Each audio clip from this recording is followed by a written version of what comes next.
Welcome back to Carolina This Week. My other guest this week is former governor of New Mexico, Gary Johnson. Mr. Johnson, thank you for being with us Tim, this it's morning. great to be with you. Thanks for having me on. Now, it's kind of funny that South Carolina has this first in the South primary for president, and you're visiting us. Any coincidence? Well, right now I'm a 501c4 Our America Initiative. I'd love for those watching to get online and tell me what they think, ouramericainitiative.com. But really, over the last year, I've been to 32 states. I've probably addressed 400 plus groups talking about what I think is really the biggest issue facing this country today, the fact that we're bankrupt.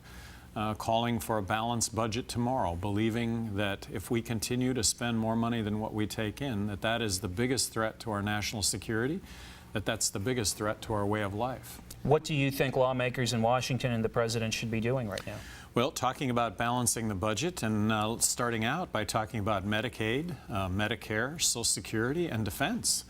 I think when it comes to Medicaid and Medicare, that the federal government ought to block grant the states a fixed amount of money and let the states, 50 laboratories of innovation, take over health care delivery when it comes to the poor and those over 65. And maybe 65 isn't the number anymore. When it comes to Social Security, you know what? Social Security as a problem, as a spending problem, is really pale in comparison to Medicare. Medicare is going to engulf the entire federal budget here in a very short amount of time unless that's taken under control. But when it comes to Social Security, I think it's a matter of raising the retirement age. I think that it's also perhaps a cut in benefit, not much, but also a cut in the rise in Social Security benefits that you receive, the escalator factor as you move forward. It's amazing how much that saves. Social Security is a system that's based on more money being taken in than gets paid out, and then perhaps a means testing on top of that. And then when it comes to defense, I think that we need to understand that we are spending more money on defense than all the other countries in the world combined, and we're only 5% of the world's population. We can't continue to nation build when we have our own nation to build. A lot of people are saying that if you cut it or if you repealed it, it would end up costing more money at this point. You know, I disagree. I think that we should repeal President Obama's health care plan. I think Republicans would gain a lot of credibility if Republicans would offer up a repeal of the prescription health care benefit that they passed when they controlled both houses of Congress and the presidency and ran up record deficits. At the time at the time the prescription health care benefit plan was passed, that was the largest entitlement that we had ever passed in this country before. So this is shared responsibility for where we're at financially in this country. And in this case, though, right now, we have our deficit growing at a rate that it's never grown before. And so that's what's so alarming about right now. We need to fix this, and we need to fix it now. I don't think there's any kicking the can down the road anymore. Quickly, because we're going to have to take a break in just a moment, but you were kind of a Tea Party person before the Tea Party was cool. You're a libertarian who goes way back, issued probably more vetoes than any sitting governor ever had. I clearly have that distinction. I may have rendered more vetoes as governor than perhaps all the other 49 governors in the country combined. When we come back, I'll continue my conversation with former New Mexico Governor Gary Johnson.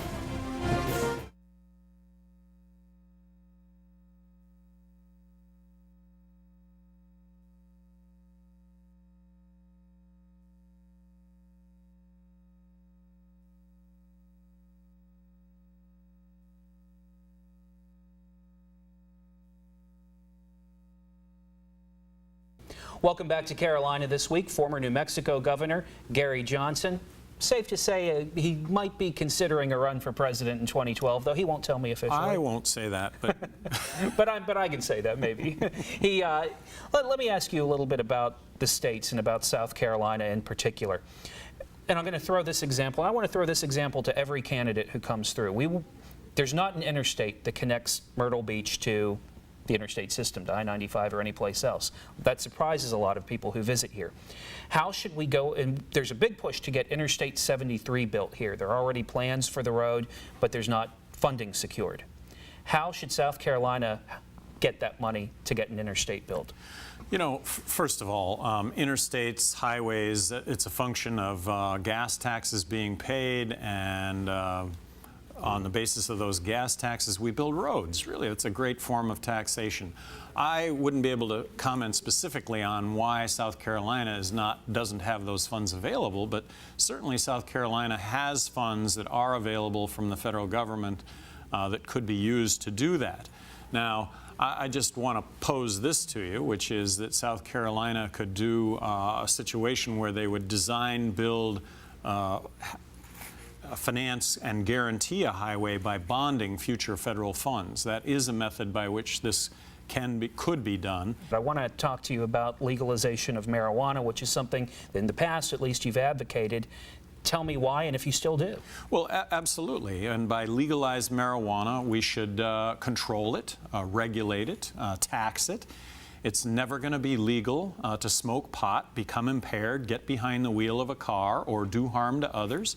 It's never going to be legal for kids to smoke pot or to buy pot.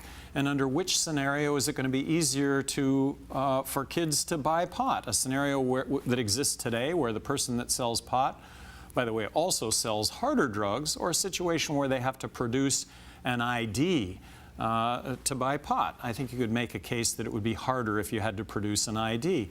And I come at this from the standpoint that half of what we spend on law enforcement, the courts, and the prisons is drug-related, about $70 billion a year.